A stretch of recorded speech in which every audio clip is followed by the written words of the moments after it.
24 जनवरी 2023 वो दिन था जब हिंडनबर्ग रिसर्च नाम का एक अमेरिकन कंपनी अपने ट्विटर हैंडल पे ये पोस्ट करते हैं कि कैसे इंडिया का सबसे अमीर आदमी गौतम अडानी कॉर्पोरेट इतिहास में सबसे बड़ा घोटाला कर रहे हैं। दोस्तों, ये रिपोर्ट पब्लिश होने के सिर्फ 3 दिन के अंदर अंदर नतीजा ये हुआ कि अडानी ग्रुप को $65 बिलियन का नुकसान हुआ। तो जाहिर सी बात है, इस रिपोर्ट में ऐसा क्या लिखा था कि अडानी ग्रुप को सिर्फ 3 दिन के अंदर इतना बड़ा नुकसान सहना पड़ा।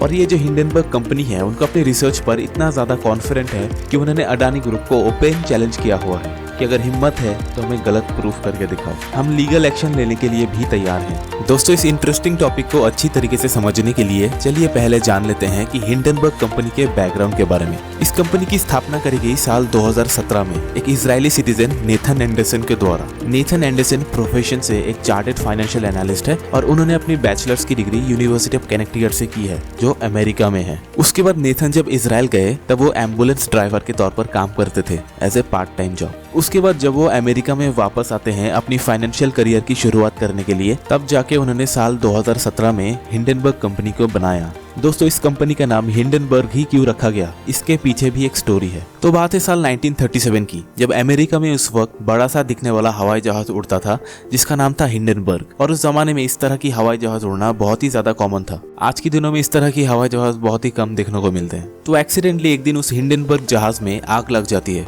जिसकी वजह से करीब 35 लोगों की जाने गई। तो नेथन एंडरसन उस हवाई जहाज के डिजास्टर को उस समय अमेरिका में जो स्टॉक मार्केट में लॉसेस हो रहे थे उससे कोरिलेट कर रहे थे। और उनका पर्पस था कि जो स्टॉक मार्केट में हिंडनबर्ग टाइप का डिजास्टर हो रहा है, इसको रोका जा सकता था, जिसकी वजह से उन्होंने साल 2017 में हिंडनबर्ग रिसर्च कंपनी की स्थापना की। और इस कंपनी का काम है फाइनेंशियल रिसर्च करना। चलिए अब बात करते हैं कि अडानी ग्रुप के ऊपर लगाए गए एलिगेशंस के ऊपर। अडानी ग्रुप सिर्फ एक कंपनी नहीं है, ये बहुत सारे अलग अलग सेक्टर्स में फैली हुई है। इसके अंदर 7 मेजर स्टॉक लिस्टेड कंपनीज है, जैसे Adani green energy, Adani enterprise जो कोल माइनिंग और ट्रेडिंग का काम करती है, Adani transmission, Adani total gas, Adani power, Adani ports और अडानी विल्मर जो एक जॉइंट बिजनेस है सिंगापुर के विल्मर इंटरनेशनल के साथ। दोस्तों, कुछ साल पहले अडानी का नाम इतना फेमस नहीं था, जो सिर्फ गुजरात तक ही सीमित था। लेकिन पिछले कुछ सालों में इस कंपनी ने जबरदस्त ग्रोथ दिखाई है। और ये ग्रोथ इतना ज्यादा था कि सिर्फ 3 साल के अंदर अंदर गौतम अडानी की नेटवर्थ $100 बिलियन से बढ़ गई और उनका टोटल नेटवर्थ $120 बिलियन तक जाके पहुंची, जो उन्हें दुनिया की 3rd मोस्ट रिचेस्ट पर्सन की लिस्ट में जगह दिलाई है। लेकिन जब हिंडनबर्ग रिसर्च कंपनी ने अपनी रिपोर्ट पब्लिश की, तब वो तीसरे स्पॉट से सीधा 8th पोजीशन पे पहुंच गए, जिसका नतीजा ये निकला कि अडानी ग्रुप के शेयर्स ने करीब 4 लाख करोड़ रुपए की लॉस की। तो चलिए सबसे पहले देखते हैं कि उस हिंडनबर्ग रिपोर्ट में ऐसा क्या लिखा था। इस रिपोर्ट का हेडलाइन है कि कैसे दुनिया का तीसरा सबसे अमीर आदमी कॉर्पोरेट इतिहास में सबसे बड़ा घोटाला कर रहा है। ये रिसर्च पेपर करीब 106 पेज का है और इस रिपोर्ट को बनाने में हिंडनबर्ग को करीब 2 साल का वक्त लगा था। इस रिपोर्ट में अडानी ग्रुप के ऊपर कई सारे एलिगेशंस लगाए गए, जैसे money laundering, accounting fraud, stock manipulation और करप्शन जैसे कई इल्जाम।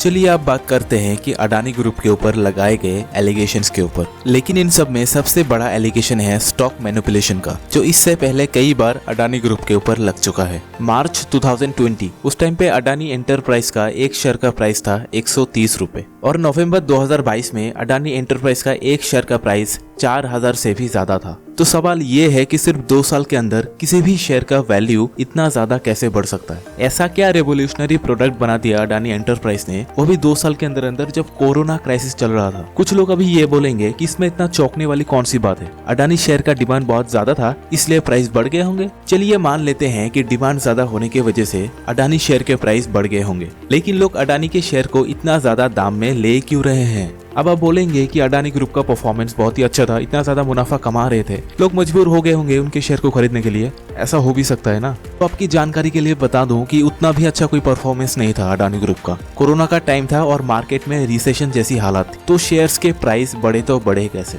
तो अडानी ग्रुप ने अपनी शेयर्स की प्राइस को बढ़ाने के लिए एक बहुत ही अच्छा तरकीब निकाला है, और वो तरकीब है आर्टिफिशियल डिमांड। चलिए इसे और अच्छी तरीके से समझते हैं। शेयर मार्केट में एक लिस्टेड कंपनी अगर अपनी कंपनी के सारे शेयर में कंट्रोल ले लेता है, चाहे किसी भी तरीके से, तो डिमांड एंड सप्लाई को कंट्रोल करना उस कंपनी के लिए बहुत ही ज्यादा आसान हो जाता है। और जब डिमांड एंड सप्लाई उस कंपनी के कंट्रोल में आ जाएगी, तब शेयर का प्राइस भी कंट्रोल हो सकता है। और शेयर्स के प्राइस ही है जो किसी कंपनी को गरीब या अमीर बनाता है। तो वैसा ही कुछ किया अडानी ग्रुप ने।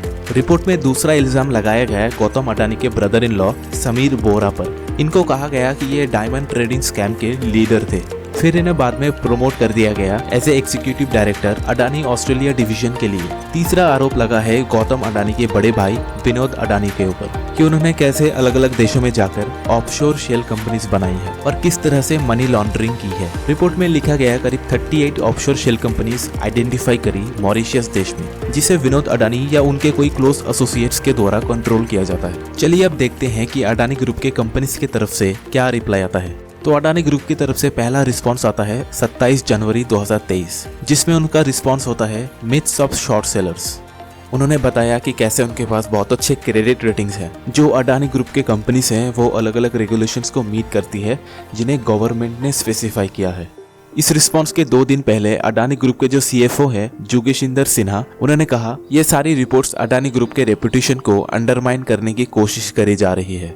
The timing of the report's publication clearly betrays a brazen, bona fide intention to undermine Adani Group's reputation with the principal objective of damaging the upcoming follow-on public offering from Adani Enterprise. जिसके बाद Adani group ने Hindenburg को धमकी दी है कि हम आपके खिलाफ लीगल एक्शन भी लेंगे। इसके रिस्पॉन्स में हिंडनबर्ग ने कहा जो करना है कर दो, इसमें हमें और भी ज्यादा मदद मिलेगी आपको एक्सपोज करने के लिए।